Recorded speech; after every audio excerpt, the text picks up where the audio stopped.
Row 18, plot 20.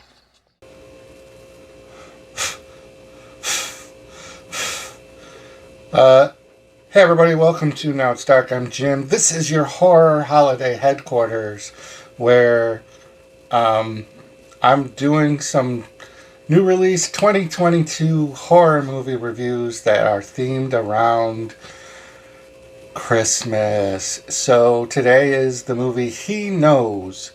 I watched this on TUBI. It is rated 6.4 stars, but only 56 people have done a rating for it.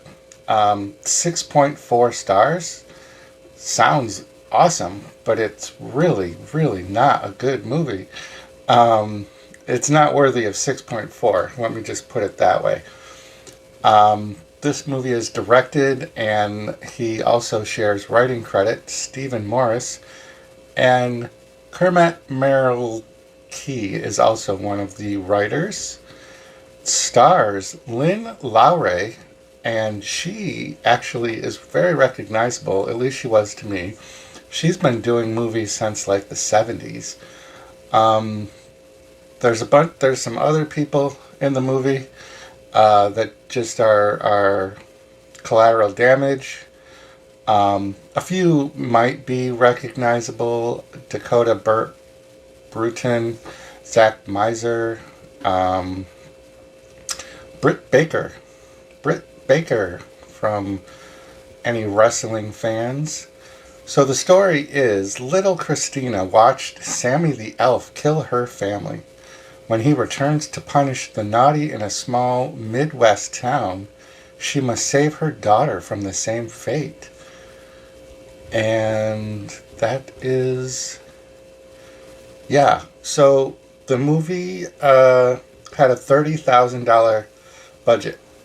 And it has a very fun opening credit scene that's kind of a fun animation opening. And I was tricked into thinking that, oh, okay, this movie's actually not going to be too bad. But yeah, I was fooled. Fooled. After that, we get a mother who's Christina, and she is played by Kayla Kelly. Not Kelly Kelly, but Kayla Kelly. She's telling her daughter a story about Santa's lazy swimmers. And while she's telling this story, there's again some nice artwork, animation, drawings. So somebody who's got some nice skills in drawing like comic book-ish type stuff was involved in this movie. I'm not really sure. I didn't really pay attention during the credits to see who got credit for doing that at the end. I probably should have.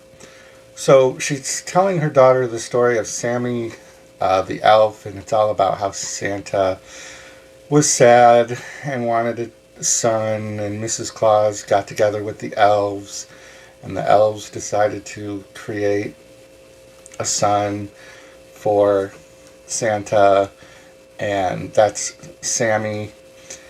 And Sammy, though, wasn't going around with Santa to give. He was going to punish kids and take them sometimes to the South Pole, where he had his workshop where kids would be forced to make guns and things.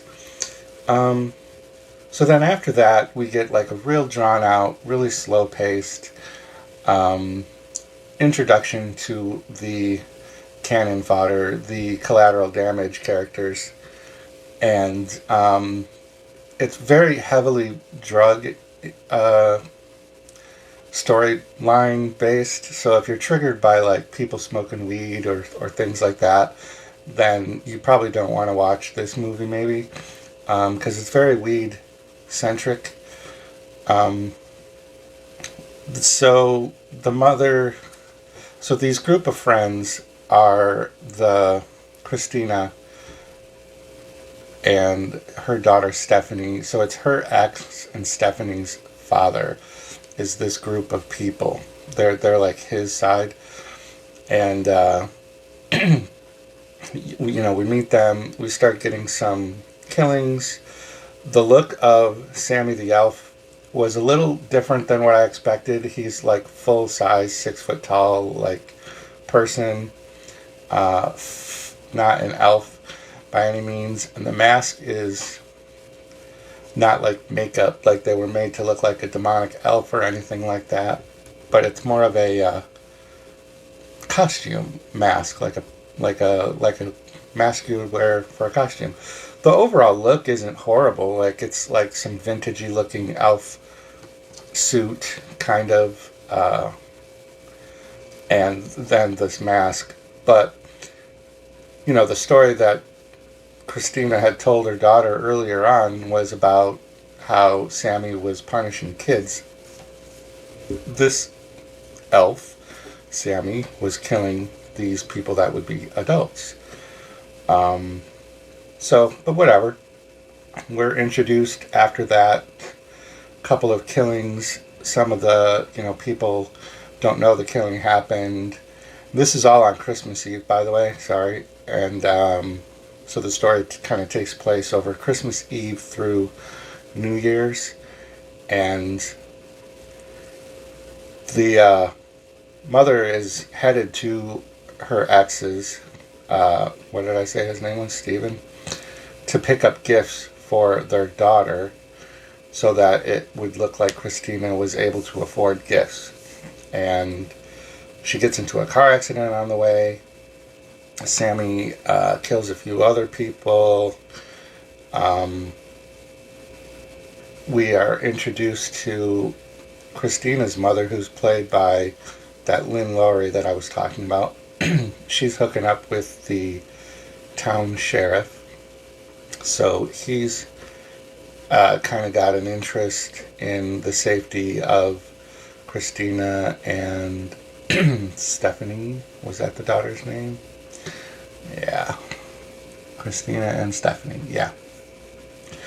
But it's a really drawn out thing. So the mother gets into a car accident, and that's where we also get some more story into the history of Sammy the Elf, the Christmas slasher or holiday slasher, whatever they called him.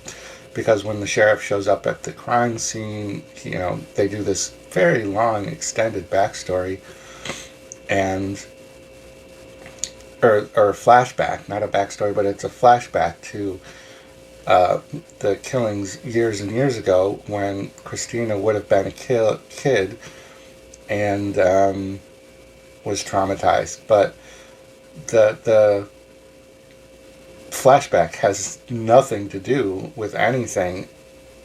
So it's like such a bizarre flashback. It just really was a way to get another kill in, and they didn't even need that because there's plenty of other people to kill.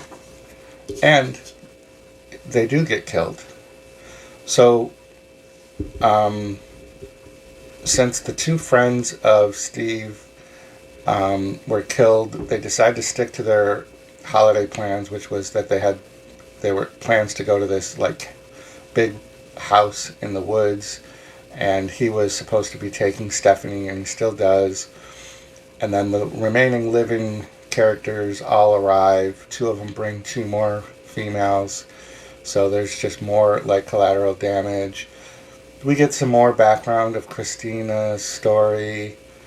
And while we're getting that, then Salmon kind of shows up in the background, kind of in the woods, lurking around the woods. Stephanie sees him at one point, but doesn't think anything of it. And then just not very much after that, we have Sammy doing a kill, and it involved a bong. And it was kind of interesting. A bong kill is always good. I like that imagery of glass being used as a murder weapon. But there's a second character there. Like Sammy has a little helper. And it's clearly, Stephanie. And she claimed after the rest of everybody, finds the dead Bong dude, Stephanie's there because she screamed when she realized that this guy just was murdered, that Sammy had tricked her into becoming his little helper, that it was just a game. She didn't understand that he was going to really kill someone. So I kind of chalked that up in the back of my head, like, okay, we'll see where that goes. Then a few more killings happen. Christina shows up with the Bob the sheriff dude. We get like a monologue when Sammy has Stephanie at gunpoint and there's like a standoff, and we get to hear like the story. We get a huge reveal who is underneath the mask of Sammy. We get the big reveal, which I won't give away, and he makes an interesting comment that Sammy is not just a person, it's a way of life. And get a little backstory as to why this person has chose to have Sammy as a way of life. And yeah. And then it's kind of over. They take care of Sammy and it's done. So the way it ended, I thought I should sit through these end credits and see if there's an after credits scene. And there was. And I was really kind of anticipating they were going to play off of the earlier Santa's Little Helper thing with the daughter, Stephanie. But they didn't. This end credit scene was a flashback to 2 weeks prior to the Christmas Eve. And again, it was extremely long end credit, I want to say 4-ish minutes. It didn't really serve any purpose to the movie. It, again, was just some more kill. And, yeah, and then that was it. So, not like a super fun holiday horror movie. I think in concept I'd like the idea, and that's what drew me, even after being warned that it wasn't good. I still did want to give it a try and watch it. Yeah, so it's called He Knows. It's on TUBI. It may also be on Amazon. 2022, 1 hour and 40 minutes. There's no trailer for it. I could not find a trailer anywhere for it to even direct you to. But 6.4 IMDb rating is just too high. People were feeling the holiday spirit and being very generous with their ratings. So have your dream. Go on and sing your song. There's nothing wrong with singing out of tune. If people laugh and say your dream can never be, just think of